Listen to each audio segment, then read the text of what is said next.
Assalamualaikum warahmatullahi wabarakatuh. Alhamdulillah pada kesempatan kali ini saya akan merespon pertanyaan teman-teman.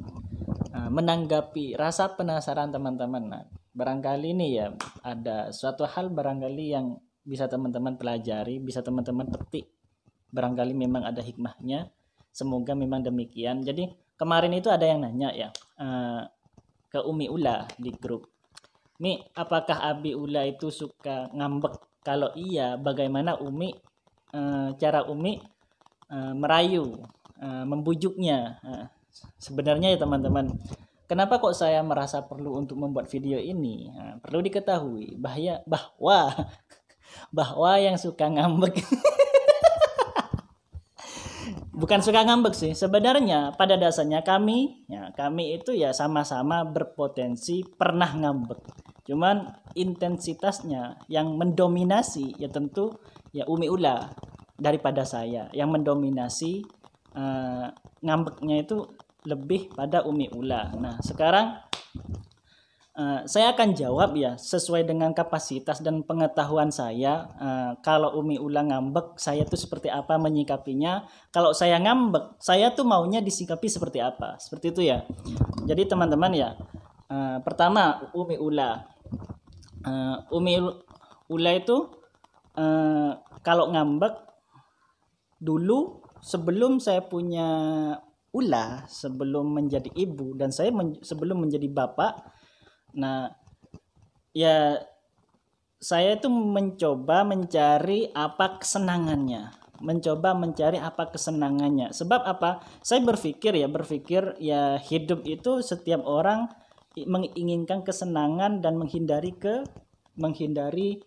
ketakutannya seperti itu. Jadi saya mencoba mencari kesenangannya, kemudian saya mengkomunikasikan apa-apa kesenangannya. Contoh misalkan kita makanan yang dia sukai apa, semua kita rayu, ayo hari ini misalkan kita makan di ini misalkan. Kemudian misalkan suka nonton, kita ajak nonton atau apa.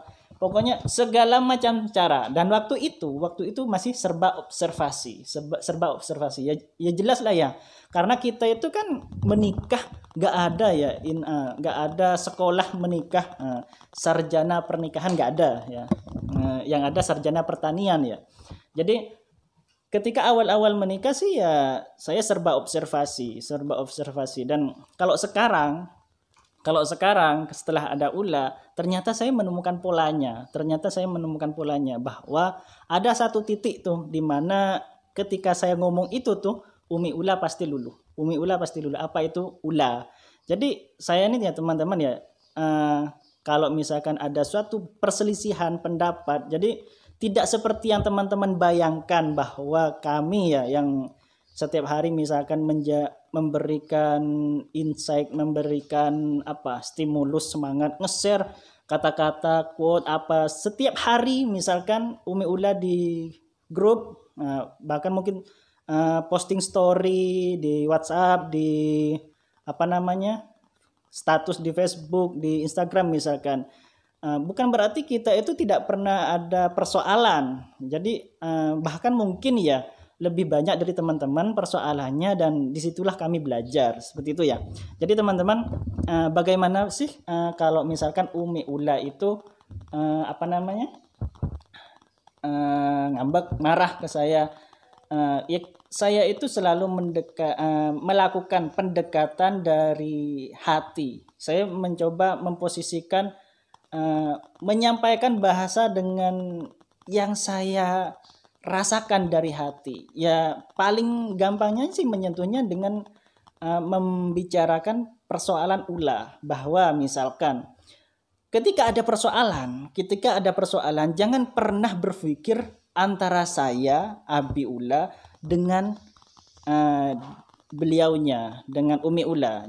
Saya itu bahasanya gini, jangan hanya berpikir antara aku dan kamu, antara saya dan sampean seperti itu.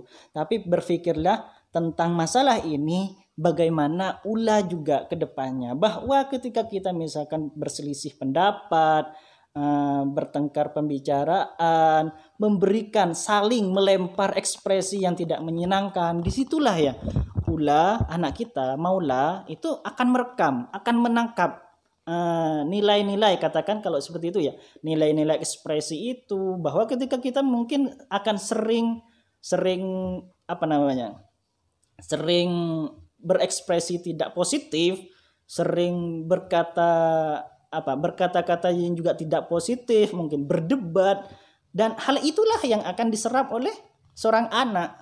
Disitulah kita teman-teman ya, akhirnya dengan adanya anak itu alhamdulillah menjadi ngerem ya, menjadikan rem tersendiri terhadap ego kita masing-masing ya, bahwa oke lah, kita mungkin ya, kita sudah menjadi orang tua barangkali sampai di sini, barangkali ya, kalau saya nih ya, cita-cita saya ya sebagai orang tua ini sudah jadi orang tua gitu. Terus ya dalam profesi ya mungkin ya ini juga sudah bagian dari cita-cita saya seperti itu ya.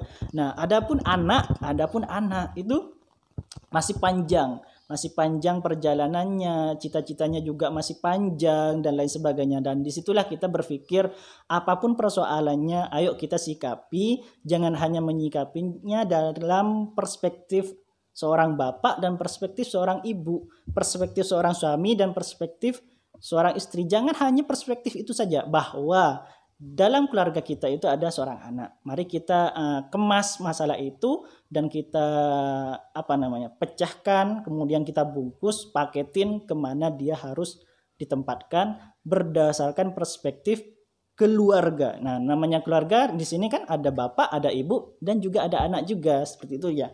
Jadi seperti itulah teman-teman ya.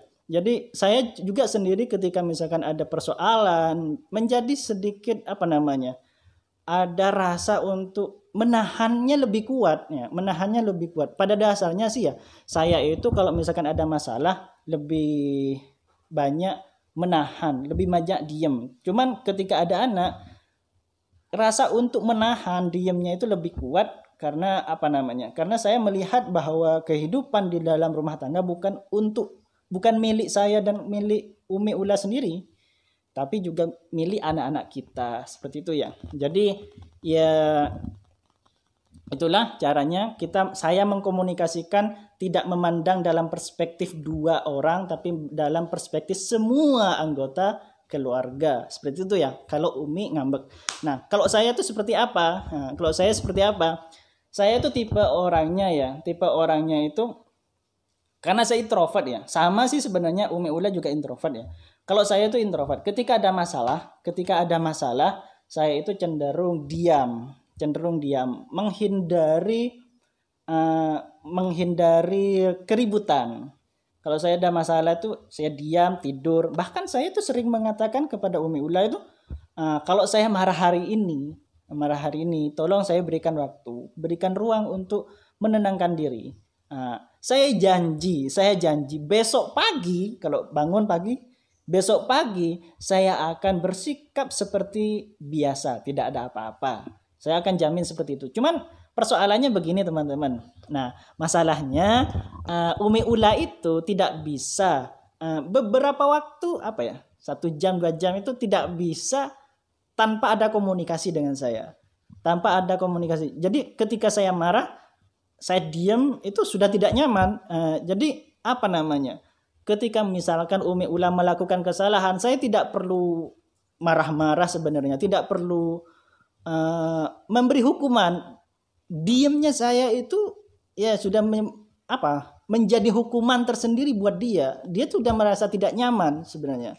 Seperti itu. Jadi teman-teman yang perlu dipahami, bagi para orang tua nih ya, baik yang sebagai ibu kepada anaknya, sebagai suami kepada keluarganya, bahwa hukuman itu tidak harus melampiaskan amarahnya kepada orang yang kita marahi. Cukup kita membuat orang yang kita marahi itu merasa tidak nyaman, merasa sadar. Intinya kan itu, membuat orang itu sadar akan kesalahannya. Tidak usah kita itu melampiaskan amarah kita, emosi kita tidak perlu melampiaskan. Jadi itu perspektif saya ya. Perkara misalkan nanti teman-teman berpikir bahwa apapun itu harus dikeluarkan biar tidak menjadi sampah kepada diri kita, ya silahkan. Kalau saya sih seperti itu ya. Bahwa misalkan nih ya, saya tuh punya pola pikir begini. kalaupun ada orang ngomongin saya, kejelekan saya, dan saya dengar, saya itu berpikir telinga saya itu nggak copot kok gitu loh. Telinga saya ini nggak copot gitu. Ya nggak masalah mereka ngomongin saya jelek, ngomongin saya keburukan saya, ya wes, terserah mereka. Yang penting dalam setiap hal saya tidak pernah berniat dan punya inisiatif untuk membuat kesalahan terhadap dia, mencari musuh atau sebagainya. Ya sudah, seperti itu. Itu sih pola pikir saya dalam menyikapi hal-hal semacam itu ya. Jadi kalau saya tuh ya lebih pada diam, berpikir, karena saya tuh kenapa kok seperti itu, jangan-jangan nih ya, karena setiap perbuatan itu akan kembali kepada kita. Saya tuh malah berpikirnya kenapa kok perlu diam, jangan-jangan nih pasangan hidup kita seperti itu kepada kita. Oh ternyata nih kitanya ternyata yang belum begitu. Pasangan kita tuh yang memberikan respon kurang positif ke kita. Oh ternyata kitanya yang belum positif ternyata.